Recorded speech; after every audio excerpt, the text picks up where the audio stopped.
आजिर राशिफल अगस्ट 10 तारिख रविवार।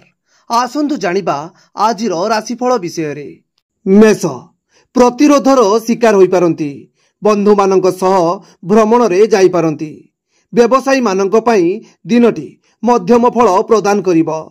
अंगरे आघात लागिबा भली समस्या देखा देई पारे। छात्र छात्री माने निजर लुचिथिबा प्रतिभा को आगो को आनिबे। वृष कृष्ण पक्ष चतुर्थ चंद्र रहिथिबारु आर्थिक समस्या देखादेले मध्य परिश्रमर फल निश्चित प्राप्ति हेबो। निज कर्म को नहीं अधिक व्यस्त रे रहिबे। दंपति पाई दिनटी बहुत शुभ रही। छात्र छात्री परिश्रम नहीं फल प्राप्ति हेबो।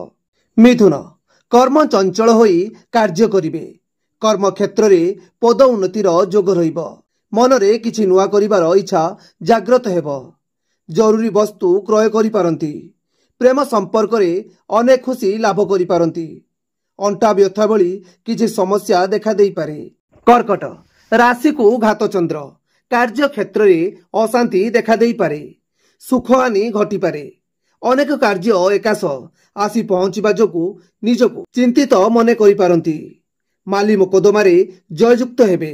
व्यवसाय मध्यम फल देव। सिंह राशि को श्रीचंद्र जोग रही। चाकरी क्षेत्र रे उन्नति जोग रही। भूमि क्रय करिवे। व्यवसाय रे सुफल मिलिबो। अलंकार क्रय करि पारंती।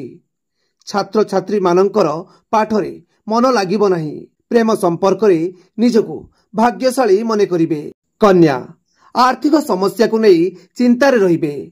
कौनसी कार्य करने पूर्व थरे परामर्श नेबा आवश्यक।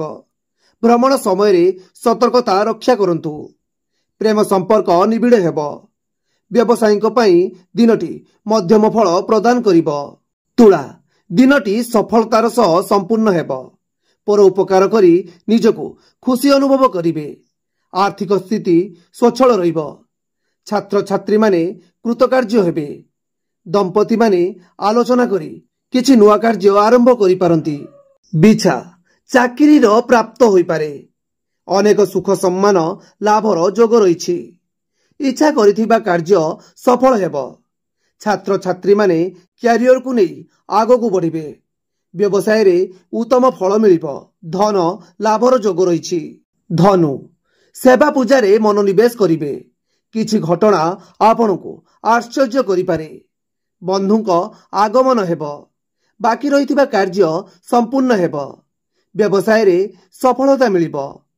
महिला माने गृह कार्य रे अधिक मनोनिवेश करिवे। मकर चिंता करिथिबा विषय रे परिवर्तन आनि पारंती। अहंकार बशवर्ती होई किछि भूल निष्पत्ति नेबे। किछि स्वास्थ्य समस्या देखा देई पारे। छात्र छात्री माने नूतन चिंताधारार बशवर्ती हेबे। मानसिक जंत्रणा मिली पारे। कुंभ सहकर्मी सह विशेष आलोचना करिवे। व्यवसाय रे विशेष भल फल प्राप्ति हेबो। पति पत्नी पई दिनटी विशेष भल रही। स्वास्थ्य संपूर्ण सुस्थ रहिबो। छात्र छात्री माने भविष्य चिंतारे रहिबे। मीन सबु कर्म रे आपण संपूर्ण योगदान देबे। अनेक बाधा विघ्नर सामना करिबाकू पड़िबो। छात्र छात्री पई मध्यम फल प्राप्त हेबो। उच्च पदवी मिलिबार जोग अछि। दंपति माने खुशी रे दिन काटिबे। 10 बजे टीवी।